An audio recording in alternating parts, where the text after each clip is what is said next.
Kungabe uxoshiwe emsebenzini? Uzwe engazuthi umhlaba wakho uyawa. Ngaphambi kokuba uphenikhe, ake ume kancane-ke ngoba manje kuqala indaba enkulu. Isitori nje sakho ongakaze uze usicabange. Le ndaba siyibiza nge-hero's journey, indlela yeqhawe.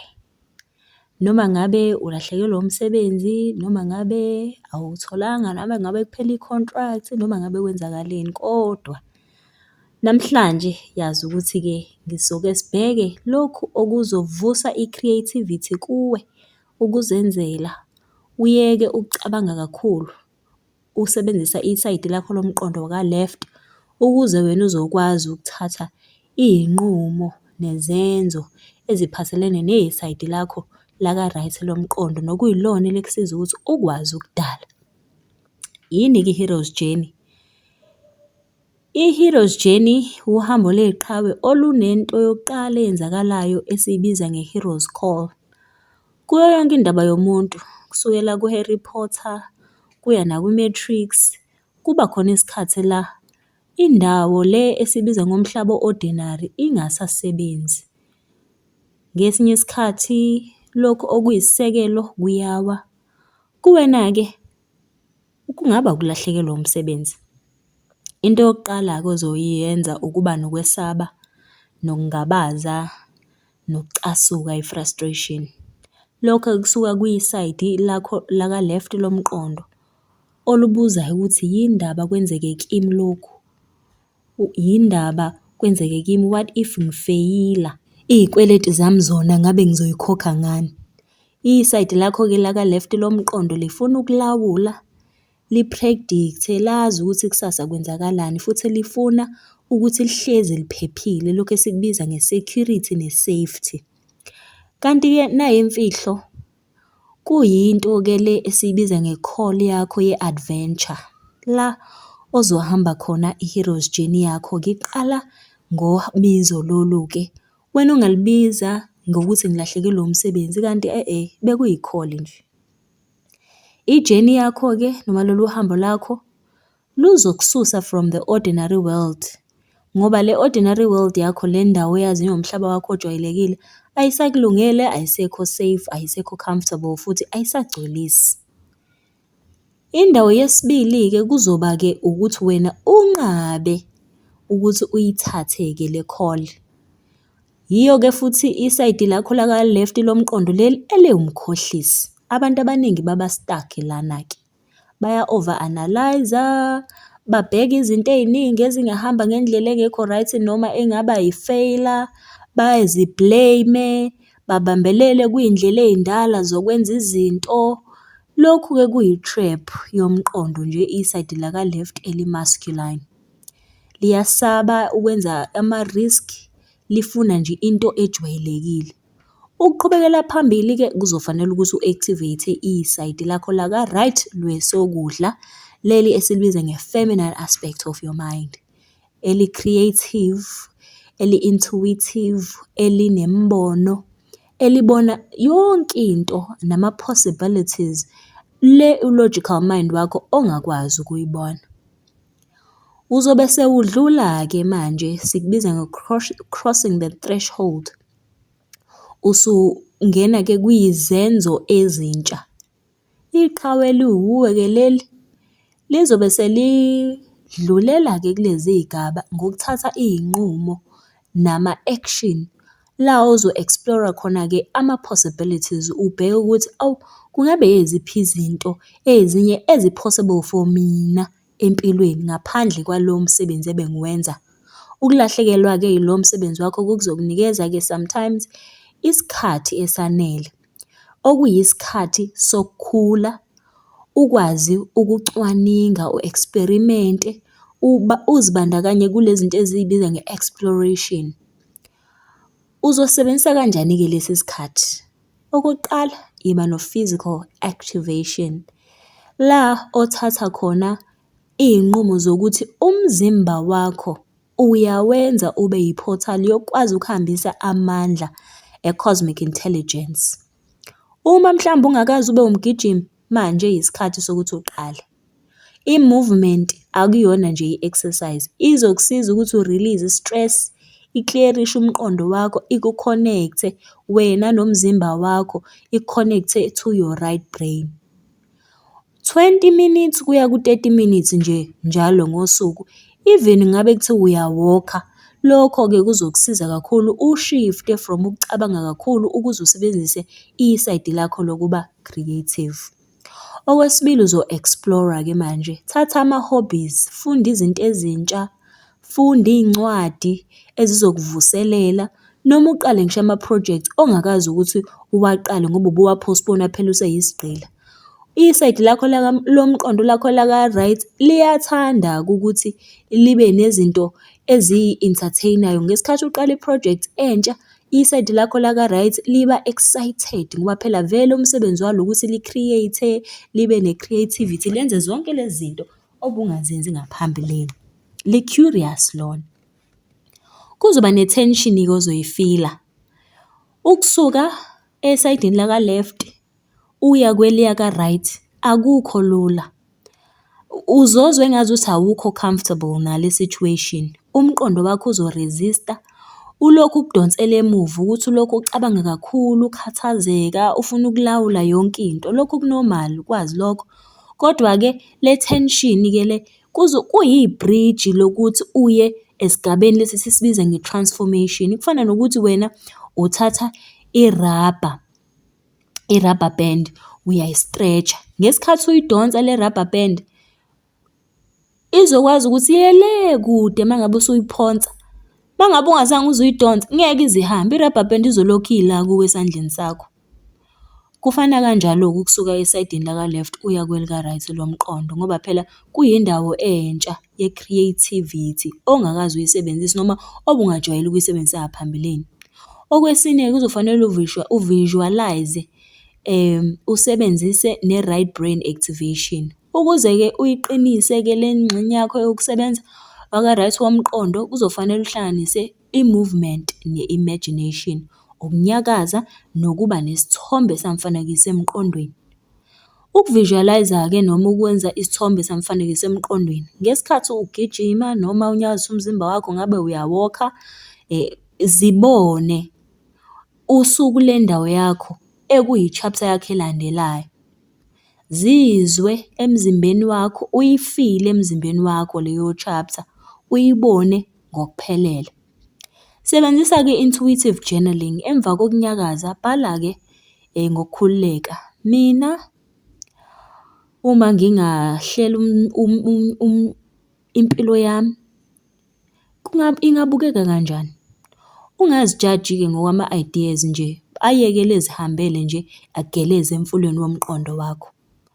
Landelalisa ngento esibiza ngama-flow activities njengokuthi upende, udanse, udlale umculo, odansisayo, onyakazisayo.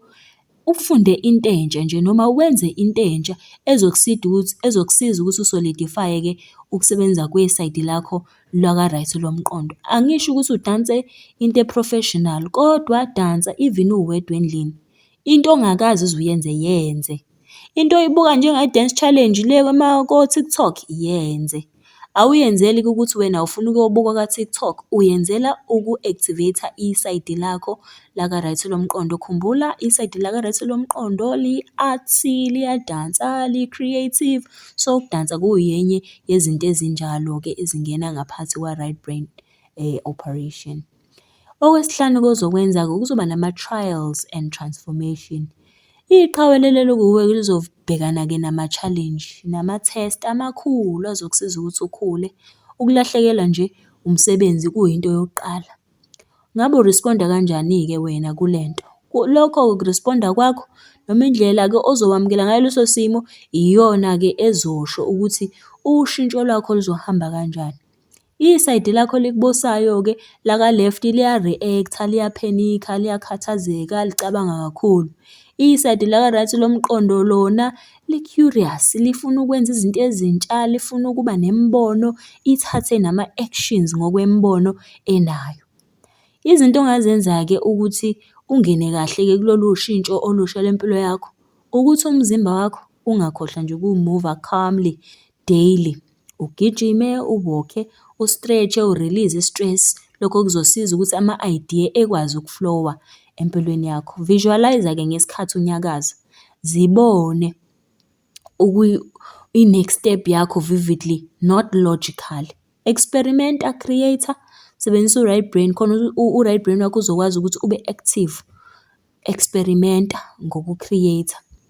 Le tension-ke izobe ikhona njalo yokusuka kwa-left uye kwa-right ngoba umqondo wakho njengoba usukubuse isayidi lakho la-left nama-habits akhona, azothatha isikhathi ukuthi angene abe izinto ey'jwayelekile uma ngabe ususebenzisa isayidi lakho laka-right lomqondo. Njalo uma uzizwa engathi-ke uya-doubt-a noma uyangabaza, uyacabanga kakhulu, umqondo wakho-ke nje uyakukhohlisa usuke u-cross-a wena i-threshold ungena kwelinye isayidi.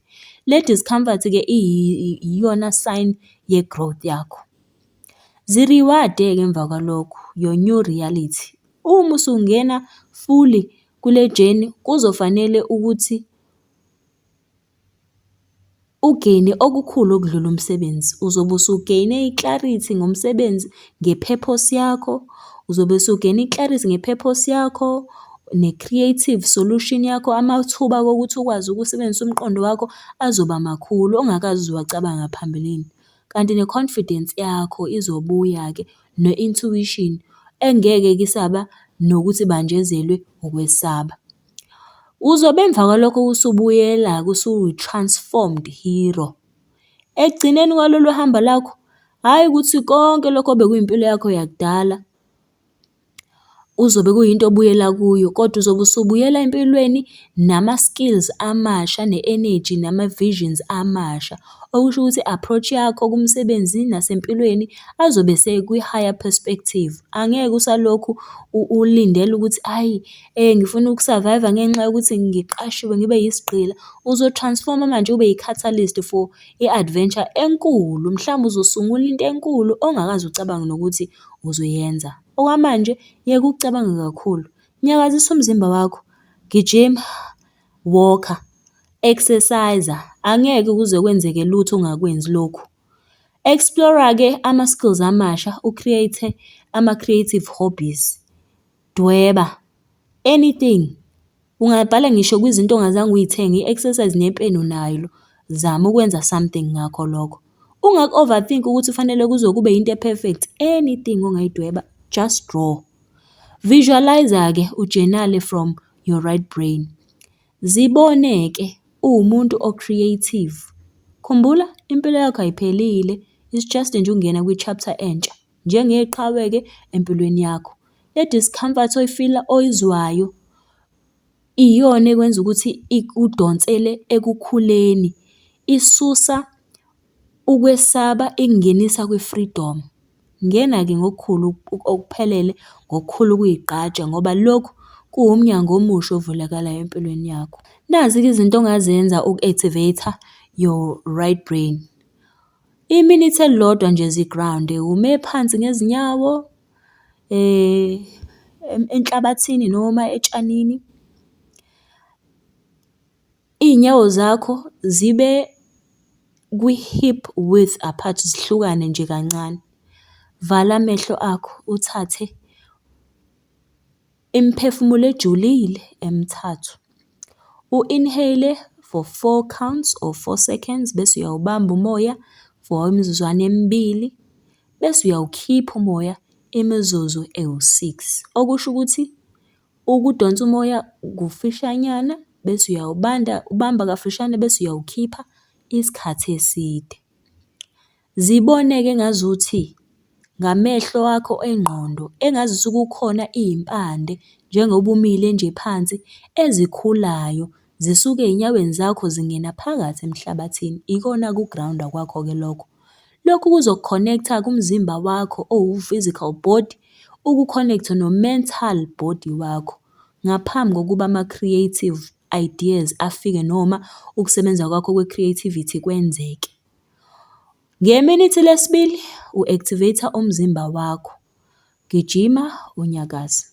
Qala ukugijima endaweni mhlambe la ohlala khona noma ngabe uya-walk-a ube nama-gentle stretch.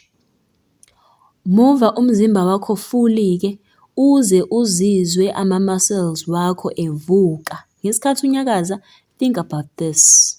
Mina ngingena kwi-chapter entsha empilweni yami enama-possibilities amasha. Ungaku-over-analyze lokhu nje, just feel it. Ukunyakaza kwakho kuzo-release i-stress-ke kukuvulele isikhala sokuthi kukwazi ukusebenza u-right brain. Iminithi lesithathu, uya-visualize-ke manje. Yehlisa-ke ukunyakaza kwakho, uvale-ke amehlo akho. Zicabange-ke usekwi-chapter yakho elandelayo vivid, nakhona awukabi nawo ama-details.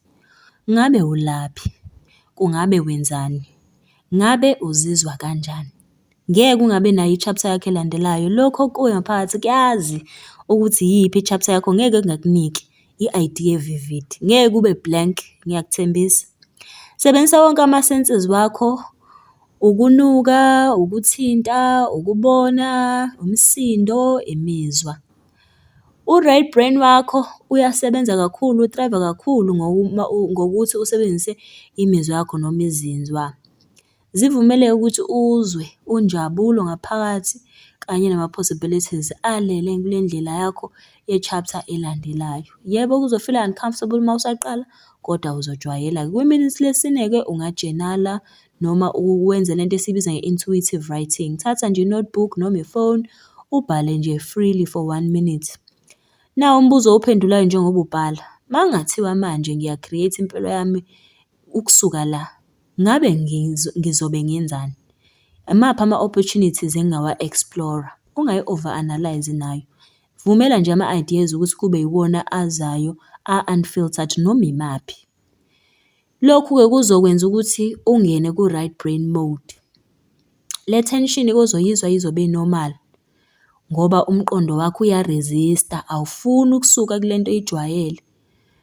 Ungavumi-ke futhi ukukhohlisa ukuthi uphindaphinde le nto okade uyenza. Embrace-a-ke lokhu okuwushintsho olusha olwenzakalayo.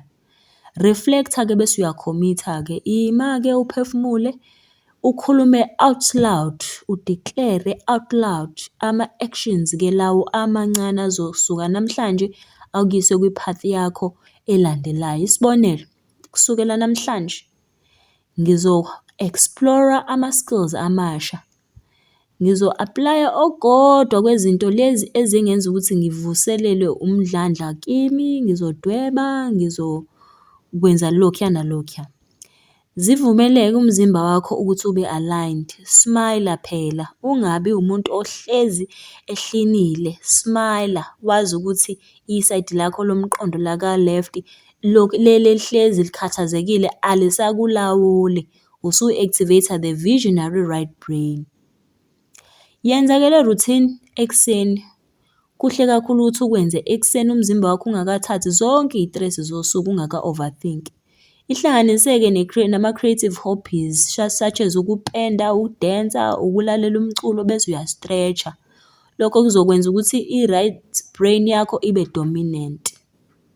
Ngiyabonga.